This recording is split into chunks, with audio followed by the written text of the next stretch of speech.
স্পষ্ট ভাষায় বলতে চাই, এই নারায়ণগঞ্জ গন্ধপুরের ময়দান থেকে আমরা মুসলমান সচেতন হয়ে যাই। যারাই আলেমদের বিরুদ্ধে কথা বলবে, নবীর বিরুদ্ধে কথা বলবে, তাদের শাস্তি দুনিয়ার জমিনে অবশ্যই হবেই হবে। আমার বন্ধু, আমার ভাইরা, এই হিন্দুস্থানের জমিনে আমার আপনার নিকট যারা কোরআন পৌঁছে দিয়েছে, যাও জিজ্ঞাসা করো ইতিহাসবিদদেরকে, তারা নির্দ্বিধায় বলে দিবে শাহ ওলিউল্লাহ মুহাদ্দিসে দেহলভী, শাহ আব্দুল আজিজ মুহাদ্দিসে দেহলভী, শাহ আব্দুল কাদের মুহাদ্দিসে দেহলভী, শাহ রফিউদ্দিন মুহাদ্দিসে দেহলভী, শাহ আব্দুল গৌরি মুহাদ্দিসে দেহলভী। যাও ইংরেজদেরকে জিজ্ঞাসা করো, তারাও নির্দ্বিধায় বলে দিবে সৈয়দ আহমদ বেরলভী, শাহ ইসমাইল শহীদ, হুজ্জাতুল ইসলাম মৌলানা কাসেম নানুতুবি, সৈয়দুত তৈফা হাজি আমদাদুল্লাহ মুহাজির মক্কি, কুতুবুল আখতাব রশিদ আহমদ গঙ্গোহী, উস্তাজুল উলামা মৌলানা মামলুক আলী, মৌলানা বেলায়েত আলী, মৌলানা জাফর খানেসরি, মৌলানা ওবায়দুল্লাহ সিন্দি, লাস্ট শেখুল আরব আল আজম আল্লামা হুসাইন আহমদ মাদানী আমার আপনার নিকট আল্লাহর কোরআনকে, আল্লাহর দ্বীনকে পৌঁছে দিয়েছে। তাদের সাথে মস্কারি, তাদের সাথে ঠাট্টা আল্লাহর আরশ কোনোদিন সহ্য করবে না। কথা বলেন ঠিক না বেঠে? আছে, জোরে বলেন আছে। কেন থাকবে বলেন? নবীজি সাল্লাল্লাহু আলাইহি ওয়াসাল্লাম যখন জন্মগ্রহণ করলেন, নবীজি নিজেই বলেন, আমি আমার মায়ের জবান থেকে শুনেছি, আমার মা বলেছে, আমি যখন জন্মগ্রহণ করেছি আমাকে শোয়াইতে দেরি, আমি বসতে দেরি করি নাই, আমি বসিয়া আসমানের দিকে তাকায়া বলেছি ইয়া উম্মতি ইয়া উম্মতি ইয়া উম্মতি। নবীজি জন্মের পরে আমাদেরকে ভুলে নাই। নবীজি যখন মেরাজের রজনীতে আল্লাহ তাআলার সান্নিধ্যে গিয়েছে, তখনও কিন্তু আমাদেরকে নবীজি ভুলে নাই। নবীজি যখন ইন্তেকাল করবে, আজরাইল যখন নবীজির জান কবজ করবে, ওই সময় আমার নবী ডাক দিয়া কয়, আজরাইল একটু রাখো, তুমি আমার বুকের উপর কি রাখলা বলো? বলে, নবীজি আপনার বুকের উপরে আমার হাত রেখেছি। নবীজি বলেন, আজরাইল আমার মনে হয় তুমি উহুদ পাহাড় আমার বুকে চাপায় দিছো। এ আজরাইল, এত কঠিনভাবে আমার উম্মতের জান কবজ করো তুমি? বলে, নবীজি সবচেয়ে সহজ মরণ আপনার হচ্ছে। নবীজি বলেন, এত সহজ, তারপরও আমার কষ্ট হচ্ছে, আমার উম্মতের কি হবে? সেই সময় নবীজি আমাদেরকে বলে নাই। কিয়ামতের ময়দানে সমস্ত মানুষ ইয়া নাফসি করবে, সেই দিনও নবীজি আমাদেরকে ভুলবে না। নবীজি আমাদের আগেই হাউজে কাউসারের সামনে চলে যাবে, উম্মতকে কাউসারের পানি পান করাবে। এক শ্রেণীর মানুষ নবীজিকে দেখেই চিনবে ইনি আমাদের নবী। নবীজিও দেখার সাথে সাথে চিনবে এরা আমার উম্মত। যখনই সামনে দৌড়ায় চলে আসবে কাউসারের পানি পান করার জন্য, সাথে সাথে ফেরেশতারা এইভাবে ব্যারিকেড দিবে, এভাবে আটকায়া বাধা দিবে, পর্যন্ত আসবে কিন্তু এপারে আসতে পারবে না। নবীজি বলবেন, ফেরেশতারা এরা তো আমার উম্মত, কেন তোমরা বাধা দিচ্ছ? ফেরেশতারা বলবেন, নবীজি এরা আপনার উম্মত হতে পারে, কিন্তু নবীজি আপনি যখন ইন্তেকাল করেছেন, এরা দুনিয়ার জমিনে এমন সব নতুন নতুন বিষয়ের উৎপত্তি ঘটিয়েছে যা কোরআন হাদিসে ছিল না। আল্লাহর নবী বলবেন, সুহকান সুহকান, দূর হও, ধ্বংস হও। আজ ভ্রান্ত পীরেরা কত কত নতুন নতুন বিষয়ের উৎপত্তি ঘটাচ্ছে। যেমন 12ই রবিউল আউয়ালে জশ্নে জুলুস, এ দিনে তারা নবীজির জন্মদিন উপলক্ষে অনেক বড় জুলুস বের করে, যা হক্কানি পীরগণ, হক্কানি উলামায়ে কেরামগণ সমর্থন করেন না। আর কোরআন হাদিসেও এরূপ কোনো কথা নাই।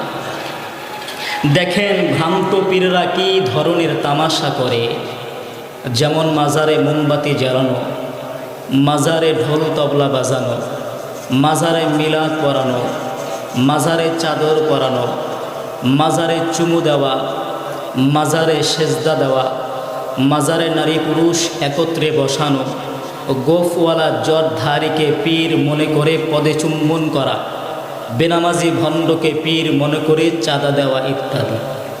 এসব লোক যারা এমন সব নতুন নতুন বিষয়ের উৎপত্তি ঘটাচ্ছে যা কোরআন হাদিসে নেই, সাহাবা এবং তাবেঈনদের আমলেও নেই, আইম্মায়ে মুজতাহিদিনদের কথা কাজেও তা পাওয়া যায় না, কিয়ামতের ময়দানে এদের ব্যাপারে আল্লাহর নবী বলবেন সুহকান সুহকান, দূর হও দূর হও। আমার কথায় আপনারা কেউ কষ্ট নিয়েন না। আমি যদি সত্য কথা বলি তাহলে অবশ্যই অতি অবশ্যই বাংলাদেশের আটরশি, রাজারবাগে, কুতুববাগে, দেওয়ানবাগে, সুরেশ্বরী, চন্দ্রপুরী আর মাইজ ভান্ডারের বিরোধিতা হবে। হাদিসের কথা অনুযায়ী হাউজে কাউসারের পানি পান হতে বঞ্চিত হবে। সুহকান সুহকান এর উপযুক্ত বিবেচিত হবে। এই সমস্ত পীরেরা এই বিষয়ের উৎপত্তি ঘটাচ্ছে। শুধু তাই না, এর চেয়ে আগ বেড়ে বলতে শুরু করেছে নামাজের প্রয়োজন নাই, মনে মনে আদায় করলেই যথেষ্ট। আবার কেউ বলে নামাজ তো জিকির করার নাম, সুতরাং শুধুমাত্র জিকির করলেই চলবে। জোরে কান নাউজুবিল্লাহ। আরে ভাই, যদি এগুলো শরীয়ত সম্মত হতো তাহলে তো সর্বপ্রথম রসুলের রওজা এই ব্যাপারে বেশি অধিকার প্রাপ্ত যে তার রওজায় মিলাদ হবে, ওরস হবে, মোমবাতি জ্বালানো হবে, ঢোল তবলা বাজানো হবে। তারপরে খেলাফায়ে রাশিদিনের কবর এই ব্যাপারে বেশি অধিকার প্রাপ্ত। তারপরে জান্নাতি যুবকদের সর্দার হজরত হাসান হুসাইন রাদিয়াল্লাহু তাআলা আনহুমার কবর। তারপরে হজরতে আয়েশা সিদ্দিকা রাদিয়াল্লাহু তাআলা আনহার কবর। তারপরে হজরতে ফাতেমা রাদিয়াল্লাহু তাআলা আনহার কবর। এই ব্যাপারে বেশি অধিকার প্রাপ্ত যে তার রওজায় মিলাদ হবে, ওরস হবে, মোমবাতি জ্বালানো হবে, ঢোল তবলা বাজানো হবে। আর এই ধারাবাহিকতা আজ পর্যন্ত অব্যাহত থাকত। কিন্তু আমরা ভালো মতো জানি যে এই কাজ না সাহাবায়ে কেরাম, না তাবেঈন, তাবে তাবেঈন, আর না চার ইমামের কেউ করেছে, আর না দুনিয়ার কোনো কিতাবের মধ্যে লিপিবদ্ধ রয়েছে। ঠিক না বেঠে? আমার বন্ধু, আমার ভাইরা, লক্ষ্য করার বিষয় হলো এটা, আল্লাহ রাব্বুল আলামিন যেই বিষয়ে নির্দেশ দিয়েছে রাসূল সাল্লাল্লাহু আলাইহি ওয়াসাল্লাম সুন্নত হিসাবে পালন করেছে, সেগুলোর সবই কোরআন হাদিস অথবা বড় বড় ফিকা বা উসুলে ফিকার গ্রন্থসমূহের মধ্যে লিপিবদ্ধ রয়েছে। এমনকি টয়লেটে আসা যাওয়ার সুন্নত পদ্ধতিও লিপিবদ্ধ রয়েছে। এতটুকুই নয়, বরঞ্চ পুরুষাঙ্গ কতটুকু দাখিল হওয়াতে গোসল ফরজ হয়, বায়ু বের হওয়ার দ্বারা ওযু নষ্ট হয়ে যায়, তাও লিপিবদ্ধ রয়েছে। অথচ এগুলো গোপন বিষয়ের মাসআলা, যা বর্ণনা করতে লজ্জা লাগে। তারপরেও ফিকাহের সমস্ত কিতাব, মালাবুদ্দা মিনহু, নুরুল ইজা, কুদুরি, কানজুদ দাকায়েক, শরহে বেকায়া এবং হেদায়া নামক গ্রন্থসমূহের মধ্যে লিপিবদ্ধ রয়েছে। প্রক্ষান্তরে ওরস করা, 12ই রবিউল আউয়ালে জশ্নে জুলুস পালন করা, এগুলো তো বাহ্যিক দৃষ্টিতে অনেক বড় পুণ্যের কাজ বলে মনে হয়, অনেক বড় সওয়াবের কাজ বলে মনে হয়। কিন্তু এত বড় সওয়াবের কাজটি কোনো কিতাবের মধ্যে লিপিবদ্ধ নাই। আমার বন্ধু, আমার ভাইরা, যদি এটা শরীয়ত সম্মতই হতো তাহলে সাহাবায়ে কেরামের আমলে পাওয়া যাইত, তাবেঈন, তাবে তাবেঈনদের আমলে পাওয়া যাইত, ইমামদের আমলে পাওয়া যাইত। কথা বলেন ঠিক না বেঠিক? আমার বন্ধু, আমার ভাইরা, বায়ু বের হওয়া, পুরুষাঙ্গ দাখিল হওয়া, গোপন বিষয়ের মাসআলা, তার উপরেও পবিত্র শরীয়ত খোলাখুলিভাবে একেবারে স্পষ্ট বর্ণনা করে দিয়েছে। অপরদিকে ওরস করা, 12ই রবিউল আউয়ালে জশ্নে জুলুস করা বাহ্যিক বিষয় হওয়ার পরেও কোনো কিতাবের মধ্যে নেই। তাহলে বোঝা গেল সাহাবায়ে কেরাম এবং তাবেঈনদের 700 বছর পরে খ্রিস্টান এবং তাদের বেতনভোগী ভ্রান্ত পীররা এইগুলোর আবিষ্কার করেছে। কথা বলেন ঠিক না বেঠি? জোরে বলেন ঠিক না বেঠি? আমার বন্ধু, আমার ভাইরা রে, একটু ভালো করিয়া শোনো। যখন এ সকল বেদাতি ভণ্ডরা নিজেদের মন গড়া কথার দলিল কোনো কিতাবের মধ্যে পেল না, তখন তারা বলতে লাগলো, আরে রাখো এসব কিতাব, আমাদের কথাগুলো কোনো কিতাবের মধ্যে নেই তো কি হয়েছে? আমাদের কিতাবের কথা মধ্যে নেই, কিন্তু আমরা রসুল থেকে এগুলো পেয়েছি। আমার বন্ধু, আমার ভাইরা, তখন যারা বলতে লাগলো যে আমরা আমাদের আকাবিরের মাধ্যমে, পীরের মাধ্যমে রসুল পর্যন্ত, আমাদের সনদ পর্যন্ত পৌঁছে গিয়েছে। তখন যারা এগুলো বলতে লাগলো, তখন আমাদের দাদা উস্তাজ আল্লামা জিয়াউর রহমান ফারুকী তাদের কথার জবাবে বলতে লাগলেন, হে বেদাতি ভণ্ড, তোমাদের কোনো মুর্শিদ নাই, তোমাদের কোনো পীরও নাই, তোমাদের কোনো সনদও নাই। যা তোমরা বানিয়েছ নিজ হাতেই বানিয়েছ, যার কোনো ভিত্তি নাই, যার কোনো মৌলিকত্ব নাই। তোমরা দাবি করে থাকো তোমাদের মুর্শিদ রয়েছে, এটা যেমন বড়ই মিথ্যা, ঠিক তেমনি বেলায়েত প্রাপ্ত বলে তোমাদের যে দাবি রয়েছে তাও নির্জলা মিথ্যা। বেলায়েতের তরিকা আর দরজা একমাত্র ওলামায়ে দেওবন্দের রয়েছে। কথা বলেন ঠিক না বেঠিক? বেলায়েতের তরিকা আর দরজা একমাত্র ওলামায়ে দেওবন্দের রয়েছে, আর কারো নাই। আমার বন্ধু, আমার ভাইরা, গত বছরও আমি এই মজলিসে দাঁড়িয়ে আমার বেলায়েতের তরিকা আমার উস্তাদদের থেকে নিয়ে সরাসরি রসুল পর্যন্ত পৌঁছেছে। আমার বন্ধু, আমার ভাইরা, আমরা উস্তাদদের মাধ্যম হইয়া রসুল পর্যন্ত পৌঁছে আমার রসুল সাল্লাল্লাহু আলাইহি ওয়াসাল্লাম সরাসরি জিবরাইলের মাধ্যমে আল্লাহর কাছ থেকে বেলায়েত হাসিল করেছে। জোরে বলেন ঠিক না ভাই? তাহলে আলহামদুলিল্লাহ, আলহামদুলিল্লাহ, সুম্মা আলহামদুলিল্লাহ, আমাদের আধ্যাত্মিক ধারাবাহিকতার সংযোগ রসুল পর্যন্ত পৌঁছেছে। কথা বলেন ঠিক না ভাই? আমার বন্ধু, আমার ভাইরা, কিন্তু এক শ্রেণীর ভ্রান্ত পীররা দুনিয়ার জমিনে শুধু এমন এমন বিষয় আবিষ্কার করছে, মানুষদেরকে গুনাহের মধ্যে, শিরিকের মধ্যে লিপ্ত করে দিচ্ছে। কথা বলেন ঠিক না ভাই? আমার বন্ধু, আমার ভাইরা, কথা তো বলা অনেক সহজ। বাংলাদেশের অনেক দুর্ভাগার ধারণা যে সমস্ত মানুষ অর্ধাঙ্গ খুলে চলাফেরা করে তারা হলো অর্ধ অলি, আর যারা পূর্ণাঙ্গ খুলে চলাফেরা করে তারা হলো পূর্ণ অলি। এই সমস্ত বেউকুফরা এদের ব্যাপারে বলে এরা পৌঁছে গেছে, কিন্তু কোথায় পৌঁছেছে তা আর বলে না। আমি বলবো এরা জাহান্নামের নিম্ন স্থানে পৌঁছে গিয়েছে। কথা বলেন ঠিক না? দেখবেন এদের দাড়ি নাই, নামাজ নাই, রোজা নাই, হজ নাই, জাকাত নাই, পর্দা পুশিদা নাই, হালাল হারামের তমিজ নাই, তারপরও এদের ব্যাপারে বলা হয় এরা উঁচু মাকামের অধিষ্ঠিত, এক জায়গায় বসে সব কিছু বলে দিতে পারে। জোরে কর নাউজুবিল্লাহ। আমার বন্ধু, আমার ভাইরা, পাঞ্জাবের ভিতরে একজন ভ্রান্ত মৌলবী ছিল। তিনি তার নিজ পীর সম্পর্কে বলতেছে, আমার পীর একাধারে 14 বছর পর্যন্ত একটা চিকন তারের সাথে লটকে ছিল। শুধু তাই না, আমার পীরের পা দুইটা ছিল উপরে, মাথা ছিল নিচে। জোরে কর নাউজুবিল্লাহ। আমি বলবো তোমার পীর যদি 14 বছর পা উপরে মাথা নিচের দিকে দিয়া ঝুলে থাকে, তাহলে 14 বছরের নামাজ কোথায় পড়লো? জোরে বলে। এই 14 বছরে কমসে কম 25,600 উক্তিয়া ফরজ নামাজ কোথায় পড়লো? এই 14 বছরে কমসে কম 672 বার জুমার নামাজ কোথায় পড়লো? এই 14 বছরে 28 বার ঈদের নামাজ কোথায় পড়লো? অথচ একটা চোর, একটা ডাকাত, একটা সুদখোর, একটা ঘুষখোর পর্যন্ত জুমার নামাজ আদায় করে, ঈদের নামাজ আদায় করে। তাহলে বোঝা গেল তোমার পীর এদের চাইতো নিকৃষ্ট খান্নাস। কথা বলেন ঠিক না? আমার বন্ধু, আমার ভাইরা, পাঞ্জাবের ভিতরে একটা মাজার আছে, মাজারের নাম হলো মুতুর শাহ। কি নাম? জোরে বলেন কি নাম? বাবা মুতুর শাহ। এই মুতুর শাহ কোথা থেকে আসলো? প্রতি বছর বাবা মুতুর শাহর নামে বিশাল বড় ওরস পালিত হয়। আমার বন্ধু, আমার ভাইরা, একটা লম্বা চুলওয়ালা ব্যক্তি রাস্তা দিয়ে হেঁটে যাচ্ছে, হঠাৎ করে আল্লাহর বান্দার প্রস্রাবের মধ্যে চাপ আসলো। আল্লাহর বান্দা বসে গেল, কিন্তু বসার পরে তাকায় দেখে গোরস্থান। আল্লাহর বান্দা কি করবে? বসছে তো, ডাইনে বামে পিছনে তাকায় দেখে কাউকে দেখা যায় না, সে শুরু করে দিচ্ছে।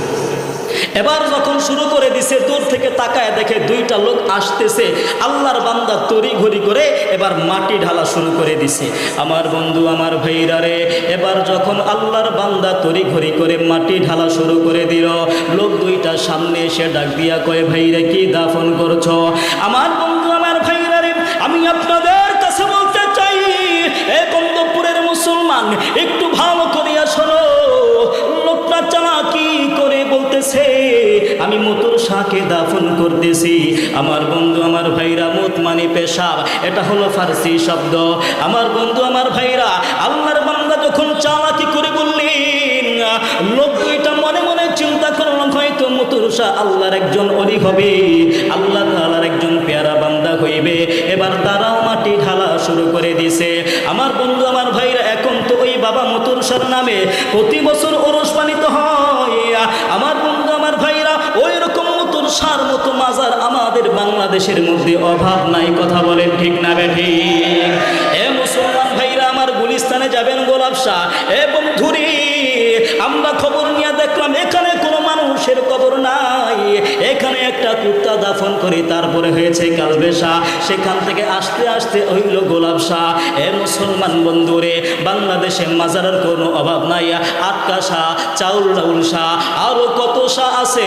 এই মাজারের মধ্যে এক শ্রেণীর মানুষ বসে বসে মাথার মধ্যে চুলের জট, গায়ের মধ্যে ছালার চট, গোসল করে না 10 বছর, বন্দে কাছে যাওয়া যায় না। আমার বন্ধু আমার ভাইরা, নামাজ কালাম নাই, সব সময় গান জানিয়া বসে থাকে, আছে না নাই? আরে খাজার নামে মাজার করে দেখায় যারা খাজার শান, দিনে করে ভণ্ডামি আর রাত্রে মারে গাঁজা। এটা কথা বলেন ঠিক না বেঠি? আরে খাজার নামে মাজার করে দেখায় যারা খাজার শান, দিনে করে ভণ্ডামি আর রাত্রে মারে গাঁজা। এটা আবার গান্ডার কুলকি টান মারিয়া দেখায় বাবার শান। ওরা কিসের মুসলমান? ওরা নামের মুসলমান। কথা বলেন ঠিক না বেঠি? ওরা কিসের মুসলমান? আরো বলবো, জোরে বলেন, আরো বলবো। আরে নামাজ পড়তে বললে চাচায় দেখায় নানা নজুহাত, হাতে ব্যথা, ঘরে ব্যথা, আরো দেখায় গিরাবা। কথা বলেন ঠিক না বেঠি? হায় হায়, মিরপুরে যাবেন, শাহ আলী মাজারের মধ্যে দেখবেন মুরব্বী হয়ে গেছে, চুল দাড়ি পেকে গেছে, গায়ের মধ্যে জামা নাই, কোনো মতে সতরটা ঢাইকা বসে আছে, মানুষজন যাচ্ছে, সেজদা করছে। আমার বন্ধু আমার ভাইরা, আপনি যখন ঢাকা কারণ বাজার যাইবেন, এক শ্রেণীর মানুষ দেখবেন গায়ের মধ্যে কোনো পোশাক নাই, লম্বা লম্বা চুল, দাড়িও আছে, শুধু এইভাবে নিচের দিকে তাকায় সামনে হাঁটে, শত শত মানুষ তার পিছনে পিছনে হাঁটতেছে, নিজের চোখে দেখেছি। জোরে বলেন নাউজুবিল্লাহ। আছে না নাই? নামাজ পড়ে না, আল্লাহর ভয় নাই, রসুলের আদর্শ তার ভিতরে নাই, কবরে যে যেতে হবে এই চিন্তাটাও নাই। আমার বন্ধু আমার ভাইরা, আজকে গোটা দেশের মুসলমান সচেতন হয়ে গেছে। যারাই আল্লাহ তাআলার সাথে শিরিক করবে, যারাই আল্লাহর বিরুদ্ধে চলার চেষ্টা করবে, যারাই আল্লাহর বিরুদ্ধে বলবে, রসুলের বিরুদ্ধে বলবে, কোরআনের বিরুদ্ধে বলবে, ইসলামের বিরুদ্ধে বলবে, আজকের সমস্ত মুসলমান ঐক্যবদ্ধ হইয়া তাদের বিরুদ্ধে ঝাঁপায়া পড়বে। কথা বলেন ঠিক না বেঠি? আমার বন্ধু আমার ভাইরা, শুধু নামের পীর হইলে হবে না, নামের পীর হইলে হবে না, কাজের পীর হইতে হবে, কামের মুসলমানও হইতে হবে। কথা বলেন ঠিক না বেঠি? আমার বন্ধু আমার ভাইরা, একটা মানুষ, আপনি আমি যে পীর দাবি করব, আরে পীর দাবি করার জন্য একটা মানুষের ভিতরে 5টা বৈশিষ্ট্য থাকা আবশ্যক। কয়টা? 5টা গুণ থাকতে হবে। যদি 5টা গুণ থাকে তাহলে সে পীর দাবি করতে হবে। তার মধ্যে 1 নাম্বার গুণ হলো, যে পীর হবে সে আলেম হতে হবে। কি হতে হবে? আরে আলেম কাকে বলে?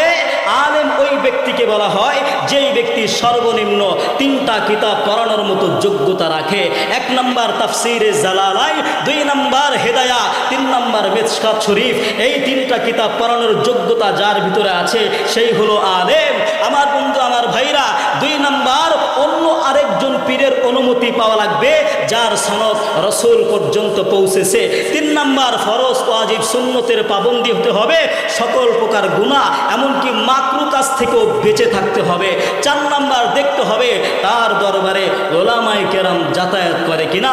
5 নাম্বার দেখতে হবে তার অধিকাংশ মুরিদ নামাজি কিনা। যদি 5টা গুণ থাকে তাহলে বুঝবেন হাকিকতান হাক্কানি পীর। এরকম পীর আমাদের দেশে আছে না? যার বেশি দূরে যাওয়ার নাই, গোটা বাংলাদেশের সকল মুসলমান যাকে এক নামে চিনে, চরমনাই আছে না? যাবেন হক্কা হক্কানি পীর। যাবেন যাত্রাবাড়ি ঢালকানগর যাবেন, যাত্রাবাড়ি মাহমুদুল হাসান সাহেবের কাছে যাবেন, সাইনবোর্ড যাবেন শফিক সাহেবের কাছে। বাংলাদেশে হক্কানি পীরের অভাব নাই। কেন ল্যাংটার কাছে যান? আরে ভাই, তার কাছে যদি যান সে আপনাকে কিছুই দিতে পারবে না, বরঞ্চ আপনাকে আপনার সম্পদ লুটে নিয়ে একটা রাস্তা দেখাবে, সেই রাস্তার নাম হলো জাহান্নাম। কথা বলেন ঠিক না বেঠি? আমার বন্ধু আমার ভাইরা, গ্রামের একজন মুরব্বী সারাদিন পরিশ্রম করে বাড়িতে গেছে, তার বিবি অসুস্থ। বিবি ডাক দিয়া কয়, স্বামী আমি বড় অসুস্থ, এই যে 500 টাকা বের করে দিলাম, আপনি যান আমার জন্য ঔষধ নিয়ে আসেন।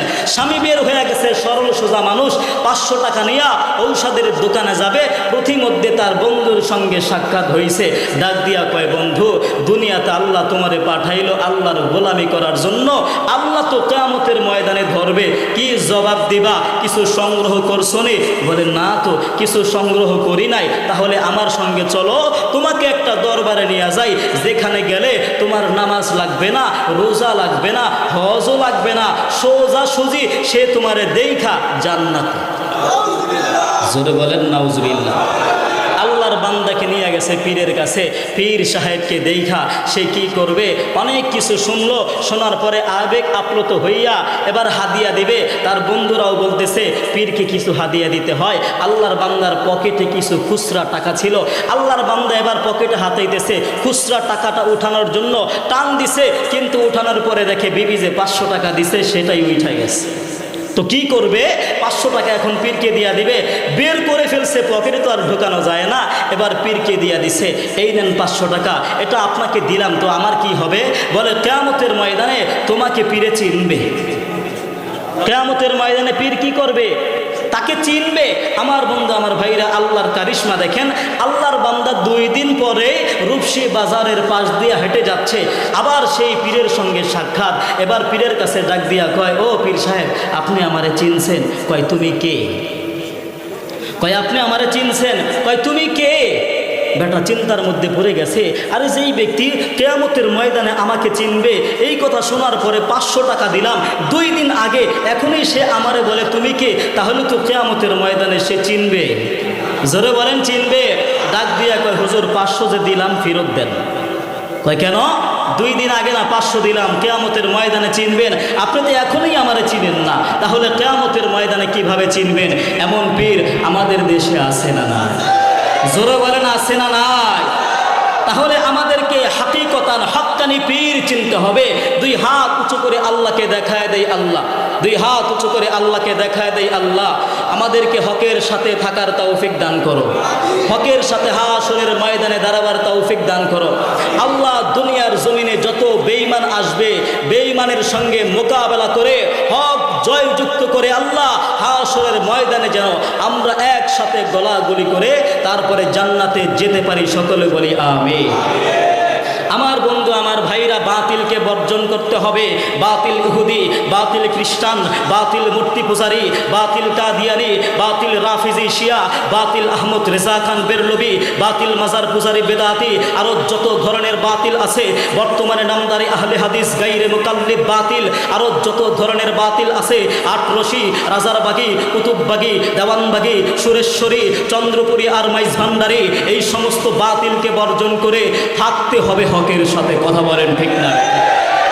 আমার বন্ধু আমার ভাইরা, হকের সাথে থাকা কিন্তু এত সহজ নয়। হকের সাথে আপনি চলবেন, পদে পদে মুসিবত, পদে পদে বাধা আসবে, আপনার পিছন থেকে টেনে ধরবে, সামনে থেকে ধাক্কা দিবে, ডাইনে টান দিবে, বামে টান দিবে, কিন্তু মুসলমান বেঈমানদের সাথে আপোষ করা যাবে না। বেঈমানদের সাথে যেহেতু 5ই আগস্টের লড়াই শুরু হয়েছে, এই লড়াই আর শেষ হবে না। দরকার হয় কিয়ামত পর্যন্ত লড়াই করে হককে বাংলার জমিনে জিন্দা করেই ছাড়বো। কথা বলেন ঠিক না ব্যাঠে? আমার বন্ধু আমার ভাইরা, বাংলাদেশের ভিতরে বাতিলের কোনো অভাব নাই। এক বাতিল স্বৈরাচার পালাতে বাধ্য হয়েছে, মামুর বাড়ি আর দাদার বাড়ি চলে গেছে। আমরা মুসলমান, সে যেহেতু চলে গিয়েছে, এই বাংলার জমিনে এই সমস্ত স্বৈরাচার আমরা আর কোনোদিন দেখতে চাই না। কথা বলেন ঠিক না ব্যাঠে? যারাই আল্লাহর বিরুদ্ধে কথা বলবে, রসুলের বিরুদ্ধে কথা বলবে, কোরআনের বিরুদ্ধে কথা বলবে, তাদের স্থান কিন্তু বাংলার জমিনে হবে হবে না, হবে না। আমার বন্ধু, আমার ভাইরা, আল্লাহ আমাদের কপালটা আমাদের ভাগ্য ভালো, কপাল ভালো, এই জন্য আগেই আল্লাহ আমাদেরকে হেফাজত করেছে। না হয়তো সুদূর ভবিষ্যতে আমাদের বাংলাদেশ কিন্তু বাংলাদেশ থাকতো না, এই বাংলাদেশ মামুর দেশ আর দাদার দেশ হয়ে যাইতো। কথা বলেন ঠিক না বেটি? আমার বন্ধু, আমার ভাইরা, আমার সন্তান, আপনার সন্তানকে যদি জিজ্ঞাসা করেন, সন্তান স্কুলে যাও, কি শিখছো? বলে হাই হাই বাবা, জানেন না আজকে একটা দামি একটা পড়া আমাদেরকে পড়াইছে। বলে কি পড়াইছে বলো? বলে আমাদের জাতির পিতা শেখ মুজিব। জোরে কোন নাউজুবিল্লাহ। জাতির পিতা কি শেখ মুজিব নাকি কে? হযরত ইব্রাহিম আলাইহিস সালাম। কিন্তু আজকে আমার বন্ধু, আমার ভাইরা, ছোট ছোট বাচ্চাদেরকে যদি জিজ্ঞাসা করি, বলো তোমার জাতির পিতার নাম কি? বলে আমার জাতির পিতার নাম বঙ্গবন্ধু শেখ মুজিব। জোরে কর নাউজুবিল্লাহ। জানে না, জানে না, যেটা শিক্ষা দেওয়া হয়েছে সেটাই চলছে। কেউ বুঝে, কেউ না বুঝে, কেউ আবার ভয়ে ভয়ে শিক্ষা দিয়েছে। কথা বলেন ঠিক না বেঠে? আমার বন্ধু, আমার ভাইরা, আমি আপনাদের কাছে বলতে চাই, আমাদের দেশের সরকার বিগত বছরে মানুষদেরকে শিক্ষা দিয়েছে জাতির পিতা শেখ মুজিব। কথা বলেন ঠিক না বেঠে? আমার বন্ধু, আমার ভাইরা, জাতির পিতা কিন্তু শেখ মুজিব হইতে পারে। জোরে বলেন পারে? আরে শেখ মুজিবর জাতির পিতা শেখ হাসিনা কয়, ঠিক না বেঠে? আরে হযরত ইব্রাহিম ছাড়া কেউ জাতির পিতা নয়, হযরত ইব্রাহিম ছাড়া কেউ জাতির পিতা নয়। শেখ মুজিবর জাতির পিতা শেখ হাসিনা কয়। কথা বলেন ঠিক না বেঠে? আরো জোরে বলেন ঠিক না বেঠে? আরে বাবার মূর্তি মোরে মোরে, কথা বলে, বাবার মূর্তি মরে মরে দিয়া ভরে ফেলেছে। আর যখন যে বিরোধিতা করে তার স্থান কোথায়? আয়না ঘরে। কথা বলেন ঠিক না বেঠি? আরে বাবার মূর্তি মরে মরে যাই মুমিনের হৃদয়ে পুরে, বিরোধিতা করলে জায়গা আয়না ঘরে হয়, বিরোধিতা করলে জায়গা আয়না ঘরে হয়। শেখ মুজিবর জাতির পিতা শেখ হাসিনা কয়, শেখ মুজিবর জাতির পিতা শেখ হাসিনা কয়। হযরত ইব্রাহিম ছাড়া কেউ জাতির পিতা নয়, হযরত ইব্রাহিম ছাড়া কেউ জাতির পিতা নয়। শেখ মুজিবর জাতির পিতা শেখ হাসিনা কয়। জোরে কোন নাউজুবিল্লাহ। আমার বন্ধু, আমার ভাইরা, আমাদের দেশের সন্তানদেরকে সঠিক শিক্ষা এখনই দিতে হবে। সন্তানকে যে বলবেন, সন্তান তোমার আমার জাতির পিতা হযরত ইব্রাহিম আলাইহিস সালাম, এই শিক্ষা এখন থেকেই দিতে হবে। যদি না দেন, এই সন্তান ইসলামী শিক্ষা পাবে না। যখন সে বাতিল শিক্ষা অর্জন করবে, তখন তাদের মাথা ঘুরে যাবে, এই সন্তানই আপনার বিরোধিতা করবে। এই সন্তানই বলবে বাবা নামাজের প্রয়োজন নাই, দরকার নাই, চলো এমন একজনের কাছে নিয়ে যায়, সে আপনাকে চিনবে। কথা বলেন ঠিক না বেঠি? আমার বন্ধু, আমার ভাইরা, পাকিস্তানের ইমাম তার জীবদ্দশায় একটা মুয়াজ্জিন বানাইছে। ইমাম সাহেব মরার পরে উনি ইমাম হয়েছে, পরবর্তীতে বক্তা হয়ে গেছে। এখন যদিও সে আর জীবিত নাই, মারা গেছে, কিন্তু নবীর নামে অনেক উল্টাপাল্টা কথা বলেছে। আমার বন্ধু, আমার ভাইরা, তিনি প্রায় সময় বলতো, আরে নবী যদি নূর না হয়, ওসমান জিন নুরাইন কেমনে হইল? আমার আল্লাহ বলেন, হে নবী আপনি বলে দেন, কুল ইন্নামা আনা বাশারুম মিসলুকুম, আমিও তোমাদের মতো মানুষ। নবী বলে মাটির তৈরি মানুষ, আর ওরা বলে নূর। আমার বন্ধু, আমার ভাইরা, নূরের তৈরি ফেরেশতা, আগুনের তৈরি জিন, মাটির তৈরি মানুষ। কথা বলেন ঠিক না বেঠি? এরা হলো জাহেল। এই জাহেলের মতো আরেক জাহেল বের হয়েছে, কথা কথিত নামদারি আহলে হাদিস। কি হাদিস? ওরা আহলে হাদিস, আমরা আহলে বাংলা। কথা বল নাকি? ওরা আহলে হাদিস, আমরা আহলে ইংলিশ।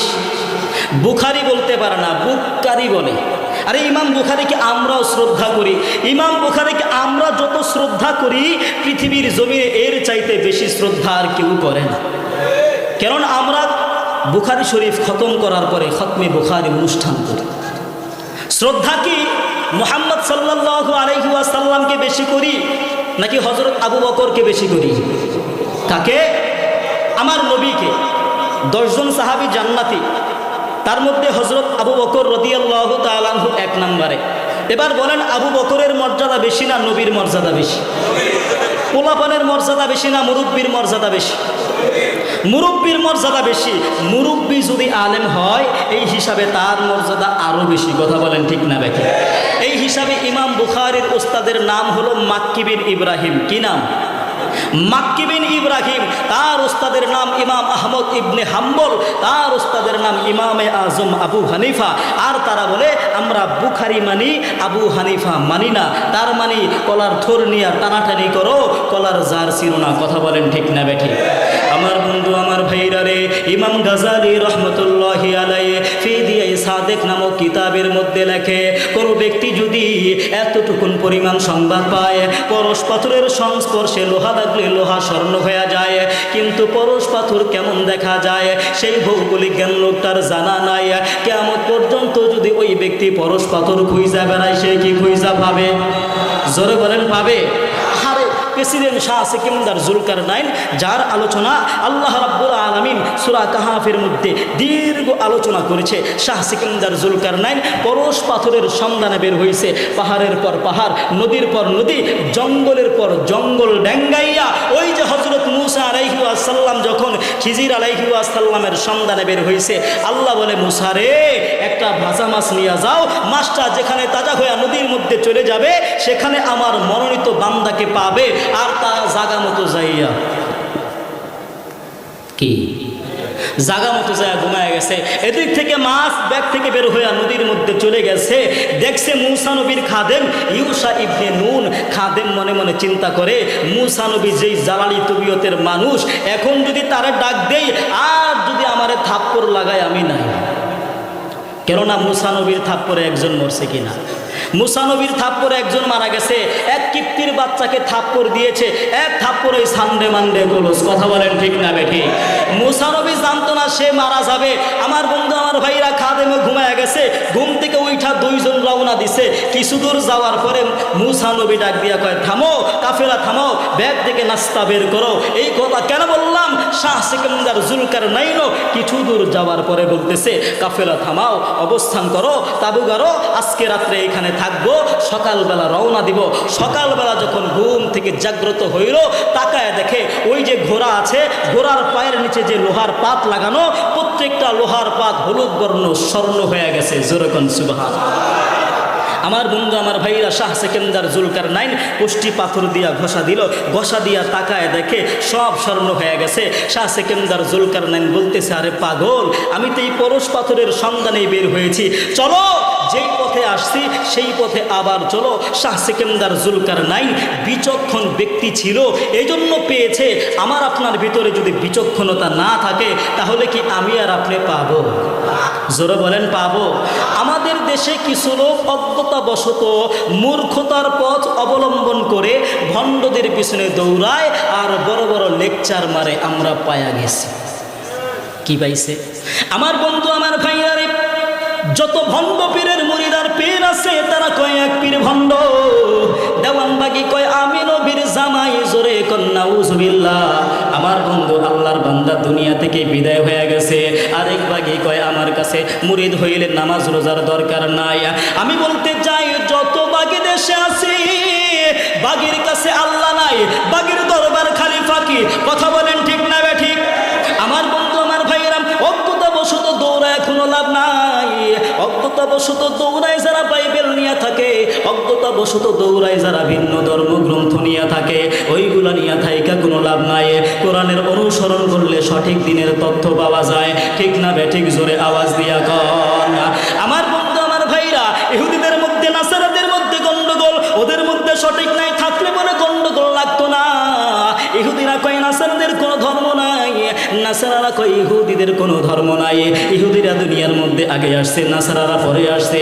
মূসা আলাইহিস সালামের অনুসরণকারী, তাওরাতের অনুপাদনকারী দাবিদার তারা হইল ইহুদি, ইনজিলের অনুপাদনকারী দাবিদার তারা হইল নাসারা।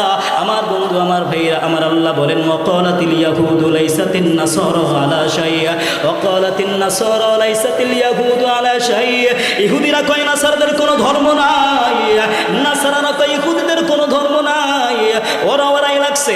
আমার বন্ধু, আমার ভাইরারে, এই কালে ইহুদিদের ধর্ম খতম, নাসারাদের ধর্ম খতম। এইবার হিন্দুদের ধর্মের ভিতরে কি বলে?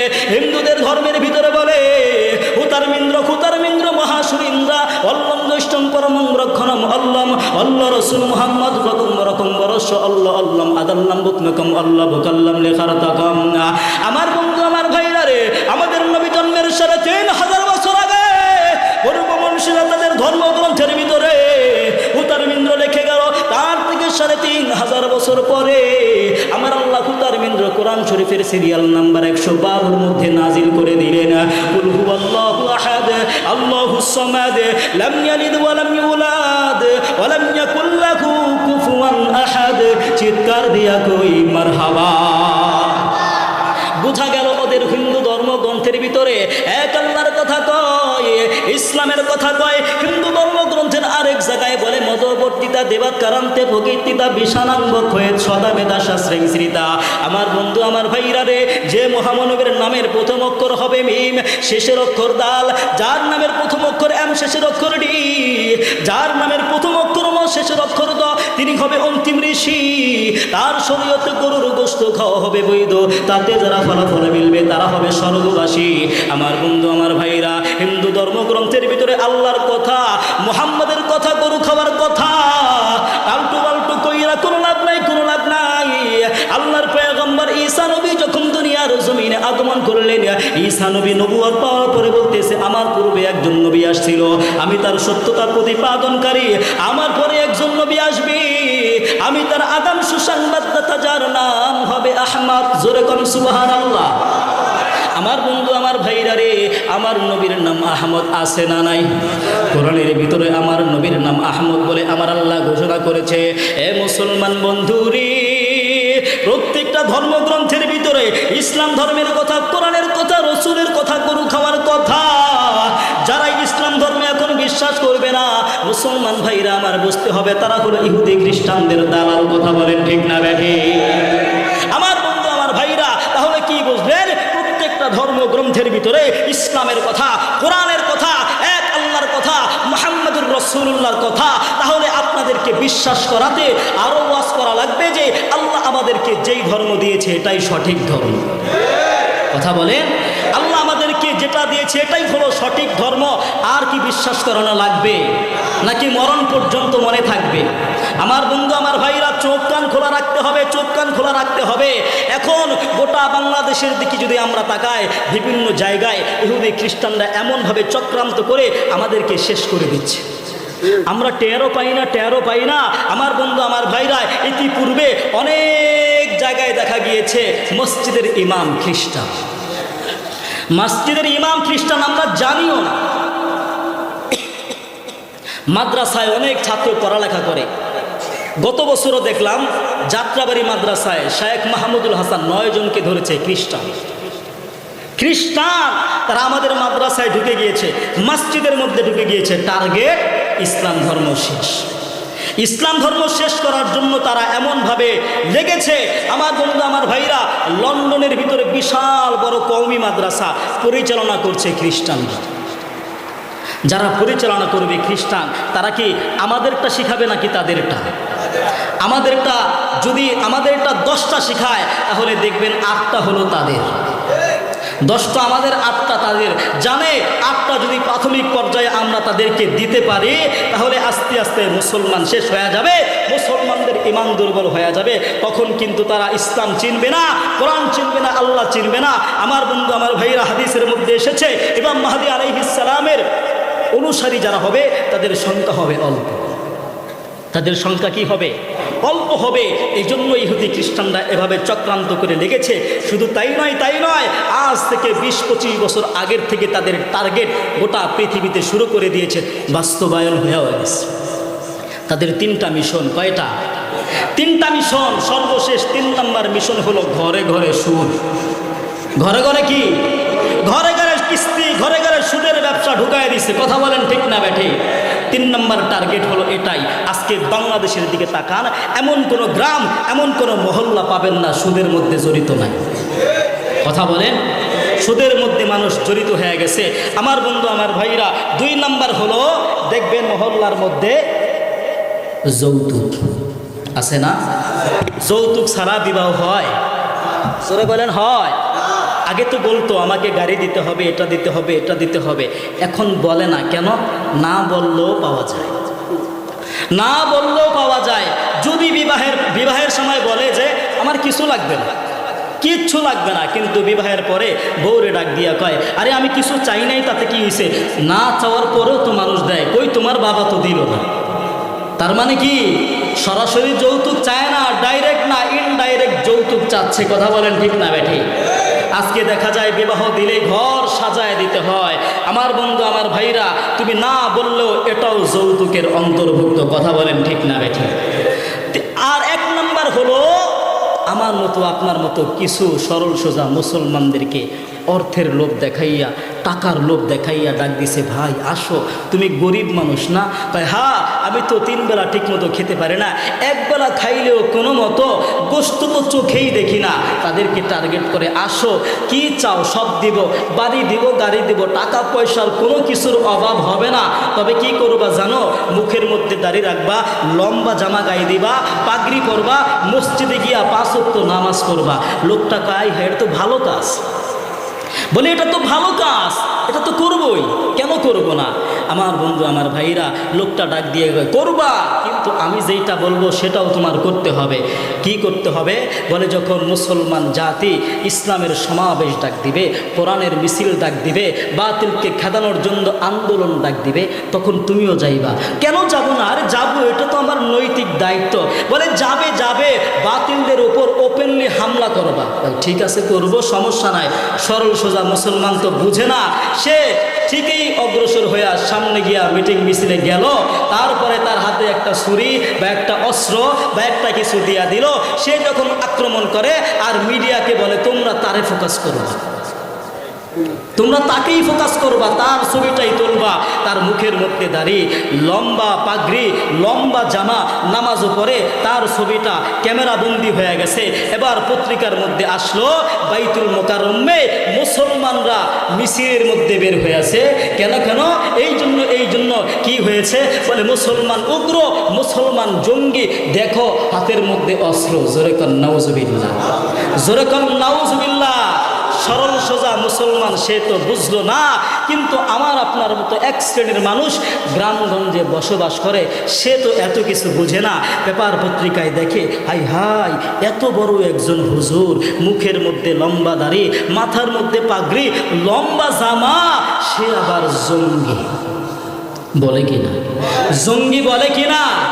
হাই হাই, গ্রামগঞ্জের মানুষ এভাবেই এই জিনিসগুলো দেখে পেপার পত্রিকার মাধ্যমে হুজুরদেরকে জঙ্গি বলে, মুসলমানদেরকে জঙ্গি বলে, আলেম ওলামাকে জঙ্গি বলে, এমনকি যার মুখের মধ্যে দাড়ি দেখতে পায় তারও জঙ্গি বলে।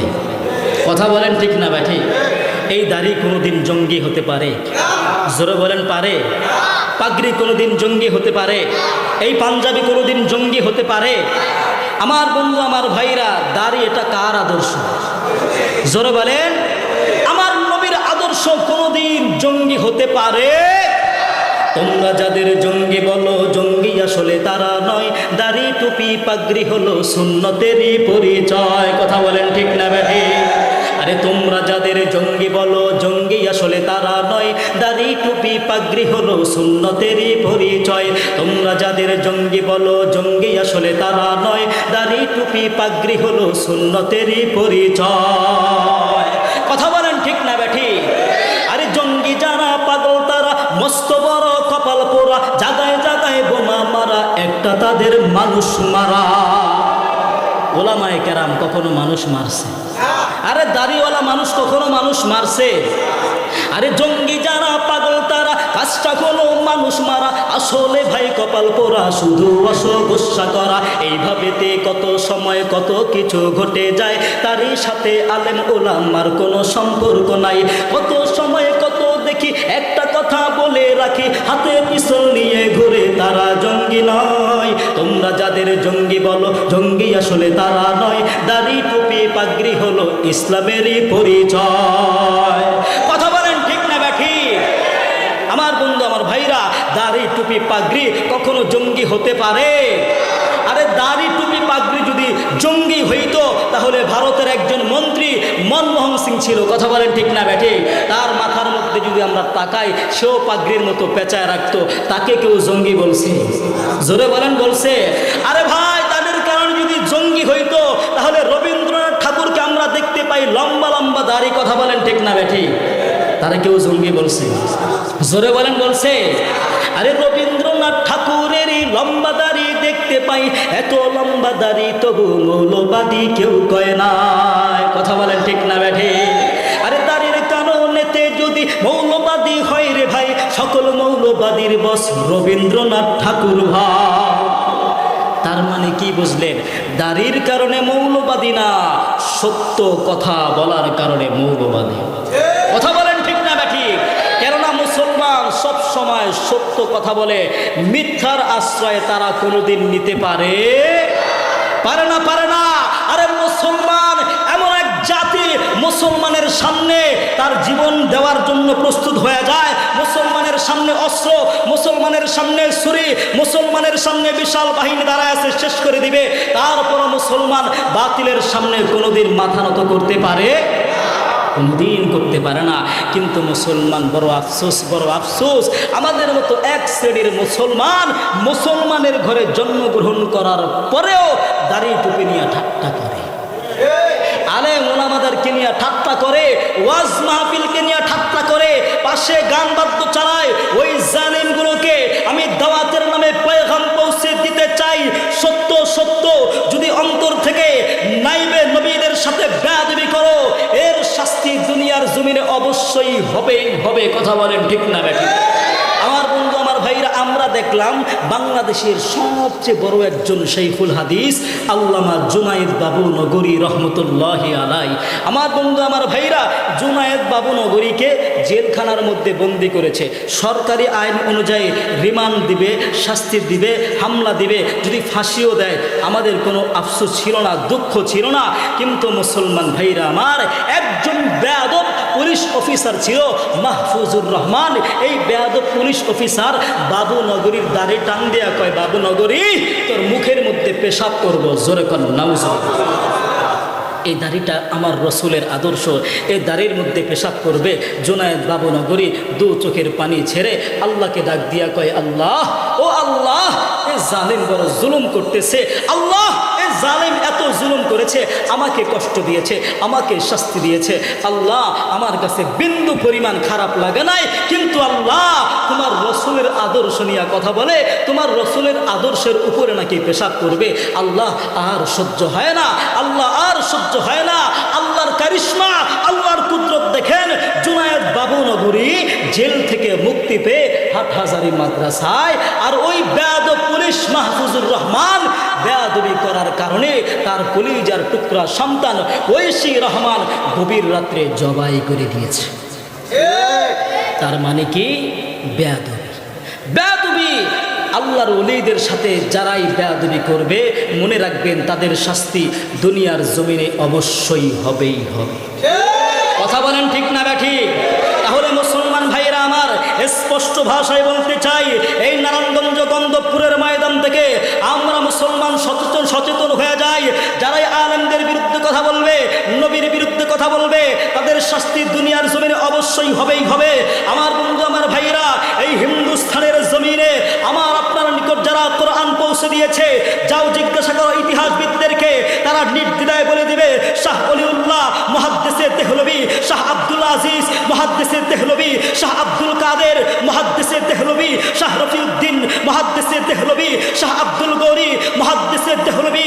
যাও ইংরেজদেরকে জিজ্ঞাসা করো, তারাও নির্দ্বিধায় বলে দিবে সৈয়দ আহমদ বেরলভী, শাহ ইসমাইল শহীদ, হুজ্জাতুল ইসলাম মাওলানা কাসেম নানুতুবি, সৈয়দুত তাইফা হাজী আমদাদুল্লাহ মুহাজির মক্কি, কুতুবুল আখতাব রশিদ আহমদ গঙ্গোহী, উস্তাজুল উলামা মাওলানা মামলুক আলী, মাওলানা বেলায়েত আলী, মাওলানা জাফর থানেসরি, মাওলানা ওবায়দুল্লাহ সিন্দি, লাস্ট শেখুল আরব আল আজম আল্লামা হুসাইন আহমদ মাদানী আমার আপনার নিকট আল্লাহর কোরআনকে, আল্লাহর দ্বীনকে পৌঁছে দিয়েছে। তাদের সাথে মস্কারি, তাদের সাথে ঠাট্টা আল্লাহর আরশ কোনোদিন সহ্য করবে না। কথা বলেন ঠিক না বেঠে? আমার বন্ধু, আমার ভাইরা, তাদের সাথে মস্কারি করবেন, তাদের সাথে ঠাট্টা করবেন, আল্লাহর আরশ কোনোদিন সহ্য করবে না। আমার বন্ধু, আমার ভাইরা, যে ইসলামের জন্য, যে কোরআনের জন্য শুধু আকাবিররা নয়, নবীরা পর্যন্ত কোরবানি পেশ করেছে। কথা বলেন ঠিক না বেঠে? কিন্তু আজকে আমরা রেডিমেড কোরআন পাইলাম, রেডিমেড ইসলাম পাইলাম, রেডিমেড দিন পাইয়া আমরা মনে মনে ভাবতেছি ঘরের মধ্যে বসে থাকলেই আমাদের সব কিছু অর্জন হয়ে যাবে, আমরা সফল হয়ে যাব। আরে যদি তাই হতো তাহলে আমার আপনার প্রিয় নবী হযরত রাসূল করিম সাল্লাল্লাহু আলাইহি ওয়াসাল্লাম পবিত্র হাতে তলোয়ার নিয়ে ময়দানে ঝাঁপিয়ে পড়তো না, উহুদের ময়দানে তার দান্দান মুবারক শহীদ হতো না, আঘাতে আঘাতে জর্জরিত হতো না। কথা বলেন ঠিক না ব্যাঠি? এমনকি হযরতে হামজা রাদিয়াল্লাহু তাআলা আনহু কাফেরদের হাতে কোনোদিন 12 টুকরা হতো না। আমার বন্ধু আমার ভাইরা, বিদায় হজে আল্লাহর নবী সরকারে দু আলম নবীর সামনে 1,24,000 সাহাবায়ে কেরাম উপস্থিত ছিলেন। পরবর্তীতে মক্কা মদিনাতে মাত্র 12,000 সাহাবায়ে কেরামের কবরের অনুসন্ধান পাওয়া যায়। বাকি সকল সাহাবায়ে কেরাম আল্লাহ তাআলার কোরআন, আল্লাহ তাআলার দ্বীনকে মানুষের নিকট পৌঁছে দেওয়ার জন্য নিজেদের ঘর বাড়ি ত্যাগ করেছে, ছেলে সন্তান ত্যাগ করেছে, স্ত্রী ত্যাগ করেছে, ব্যবসা বাণিজ্য ত্যাগ করেছে, নিজেদের মা বাবা পর্যন্ত ত্যাগ করেছে, আদরের সন্তানদেরকে ত্যাগ করেছে, নিজেদের জন্মস্থান পর্যন্ত ত্যাগ করেছে, এমনকি প্রিয় নবী সরকারে দু আলম নবীর সোহবত পর্যন্ত ত্যাগ করেছে।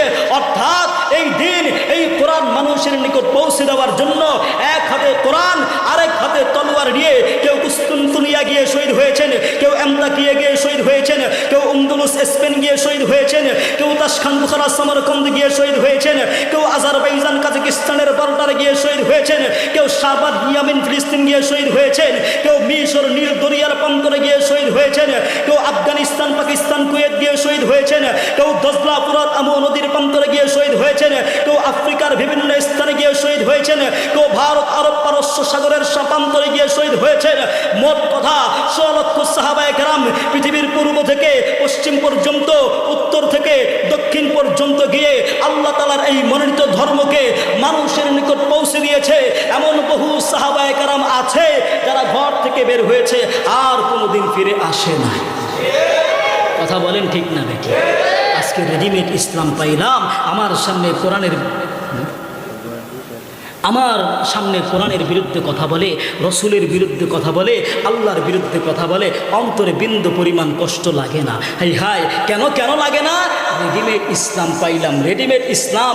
হে মুসলমান, এই কোরআনের জন্য তো এক ফোঁটা রক্ত আজ পর্যন্ত দিলেন না। আমার বন্ধু আমার ভাইরা, কোরআনের জন্য কেন রক্ত দিবেন? মনে করতেছেন আমার আরেক ভাই তো গেছে, আমি এবার নাকের মধ্যে তেল দিয়া ঘুমাই। কথা বলেন ঠিক না ব্যাঠি? কিন্তু এই কোরআনের জন্য, ইসলামের জন্য, দ্বীনের জন্য আমাদের আকাবিররা কত কষ্ট করেছে। হযরত ইব্রাহিম আলাইহিস সালামকে অগ্নিকুণ্ডের মধ্যে নিক্ষেপ করা হয়েছিল এই দ্বীনের জন্য। হযরত জাকারিয়া আলাইহিস সালামকে করাত দ্বারা দ্বিখণ্ডিত করা হয়েছিল এই দ্বীনের জন্য। হযরত ইয়াহইয়া আলাইহিস সালামকে হত্যা করা হয়েছিল এই দ্বীনের জন্য।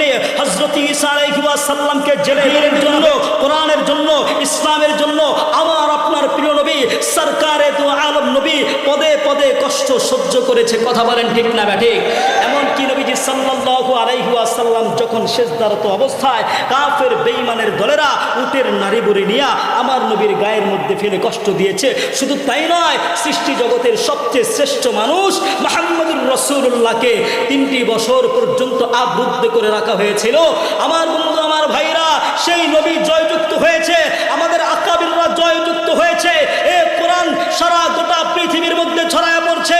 আমরা মুসলমান সীমিত হইতে পারি, আমাদের সংখ্যা কম হইতে পারে, তবে মুসলমান আমরাও জয়যুক্ত হবে, আমরাও জয়যুক্ত হবে। অফাতহুন করিব, আমার বন্ধু আমার ভাইরা, অচিরেই আমরা জয়যুক্ত হয়ে যাব। কথা বলেন ঠিক না ব্যাঠি? যদি আমরা একতাবদ্ধ হইয়া একসাথে চলতে পারি, তাহলে কোনো নাস্তিক বেঈমান আমাদেরকে আর পিছনে টেনে নিতে পারবে না। আমার বন্ধু আমার ভাইরা, যুগে যুগে যত জালিম আসছে, সকল জালিমের পরিণতি শেষ হয়ে গেছে। আমার বন্ধু আমার ভাইরা, আমরাও এই 24-এ দেখেছি জালিম এই দেশে থাকতে পারে না, ভবিষ্যতেও থাকতে পারবে না। যারাই কোরআনের বিরুদ্ধে কথা বলবে তাদের স্থান হবে জাহান্নাম। কথা বলেন ঠিক না ব্যাঠি? আমার বন্ধু আমার ভাইরা রে, একটু ভালো করিয়া শোনো এ মুসলমান বন্ধুরি, যারাই কোরআনের বিরুদ্ধে কথা বলবে, ইসলামের বিরুদ্ধে কথা বলবে, তাদের অবস্থান হবে জাহান্নাম। আমার বন্ধু আমার ভাইরা রে, আমি আপনাদের কাছে বলতে চাই, স্পেনের ভিতরে একজন ব্যক্তি ছিল মুয়াইজ বিল্লাহ। এ মুসলমান বন্ধুরি, একটু ভালো করিয়া শোনো। এ মুসলমান হওয়ার পরেও মুয়াইজ মুয়াজ্জিবিল্লাহ ঘোষণা করে দিল কোরআনের তাফসীর বন্ধ, ইসলামের তাফসীর বন্ধ, হাদিসের দর্শ বন্ধ। আমার বন্ধু আমার ভাইরা, মুসলমানদের কি অবস্থা হবে? মানতে কষ্ট হবে কিনা? মানতে কষ্ট হবে। কেন কেন? এই ইসলামের জন্য, কোরআনের জন্য হিন্দুস্তানের অলিতে গলিতে 27,000 ওলামায়ে কেরামের লাশ ফাঁসির কাস্টে জ্বলতেছিল। এই কোরআন যদি বন্ধ হয়ে যায়, ইসলাম যদি বন্ধ হয়ে যায়, যে কোনো মুসলমান দাবিদার এই ঘোষণাকে বরদাস্ত করতে পারবে না।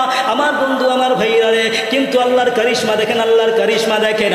বাতিল যখন মুয়াজ্জিবিল্লাহ রূপে আসলো, আমার আল্লাহ হক রূপে মাওলানা আবু বকর নেদানিসিকে পাঠায় দিয়েছে। মাওলানা আবু বকর নেদানিসি নেদারল্যান্ডে জন্মগ্রহণ করলেন। স্পেনের ঘটনা। আমার বন্ধু আমার ভাইরা, মাওলানা আবু বকর নেদানিসি না দিয়া বলতেছেন, বাদশা, ও বাদশা গো, আপনি একজন মুসলমান হওয়ার পরেও ইসলামের বিরুদ্ধে কেন কথা বলেন? কোরআনের বিরুদ্ধে কেন কথা বলেন?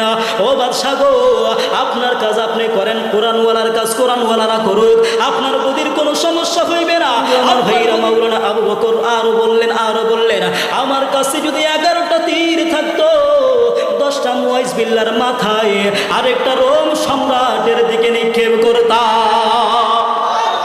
আমার বন্ধু আমার ভাইরা, এই কথা বলার সঙ্গে সঙ্গে এবার বাদশা রাগান্বিত হইয়া গেল। ব্যাপার কি? আমার বিরুদ্ধে কথা বলে, এবার তাকে কঠিন শাস্তি দেওয়া লাগবে, কঠিন শাস্তি দেওয়া লাগবে। জল্লাদকে ডাক দিয়া কয়, জল্লাদ রে, হাতে পায়ের মধ্যে বেরি লাগা, চোখের মধ্যে পট্টি লাগা, হাতের মধ্যে হ্যান্ডকাপ লাগা, পায়ের মধ্যে বেরি লাগাইয়া এবার তাকে বন্দি করিয়া স্টেডিয়ামের মধ্যে নিয়ে গেছে। ডান পাশে প্রায় 35,000 সেনাবাহিনী, বাম পাশে জল্লাদ। স্টেডিয়ামের ভিতরে 3 থেকে 9 লক্ষ মানুষ উপস্থিত হয়ে গেছে, তামাশা দেখবে, তামাশা। মাওলানার সঙ্গে কি করে? এ মুসলমান বন্ধুরি, একটু ভালো করিয়া শোনো, ভালো করিয়া শোনো, আমাদের আকাবিররা কেমন ছিল, কেমন ছিল। আমার বন্ধু আমার ভাইরা, মাওলানা আবু বকর নেদালিসিকে ডাক দিয়া কয়, আবু বকর, আমার কাছে ক্ষমা চাও, আমার কাছে ক্ষমা চাও। মাওলানা আবু বকর নেদালিসি বলতেছে, না না না, তোমার কাছে ক্ষমা চাইতে পারবো না, তোমার কাছে মাথা নত করবো না। তোমার কাছে যদি মাথা নত করি, ক্ষমা চাই, ইসলাম ছোট হয়ে যাবে, আমি ইসলামকে ছোট করতে পারবো না। আমার বন্ধু আমার ভাইরা, এবার বাদশা জল্লাদকে ডাক দেয়া কয়, জল্লাদ রে, এবার মাওলানা আবু বকর নেদালিসিকে প্রত্যেকটা মানুষের সামনে উপস্থিত জীবিত অবস্থায় কপাল থেকে চামড়া কেটে কেটে তুলিয়া ফেলো। আমার বন্ধু আমার ভাইরা, একটা জীবিত মানুষকে তার কপাল থেকে চামড়া কাটিয়া কাটিয়া জীবিত মানুষের চামড়া যদি টানে, কি পরিমাণ কষ্ট হবে একটু চিন্তা করিয়া দেখেন। আমার আপনার হাত কেটে গেলে, পা কেটে গেলে কি পরিমাণ যন্ত্রণা হয়। এ মুসলমান বন্ধুরে, আমি আপনাদের কাছে বলতে চাই, মাওলানা আবু বকর নেদালিসির চামড়া এবার কাটা শুরু করে দিল। এবার যখন চামড়াকে টানে টানে টানে, আমার বন্ধু আমার ভাইরা রে, মাওলানা আবু বকর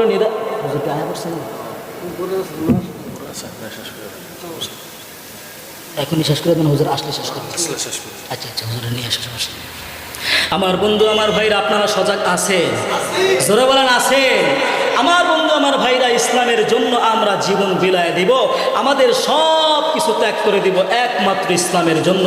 কেননা মুসলমান যতই সম্পদ অর্জন করেন না কেন, চোখটা বন্ধ তো আপনার স্থান চলে যাবে মেহরুন্নিসা মাদ্রাসার পাশে।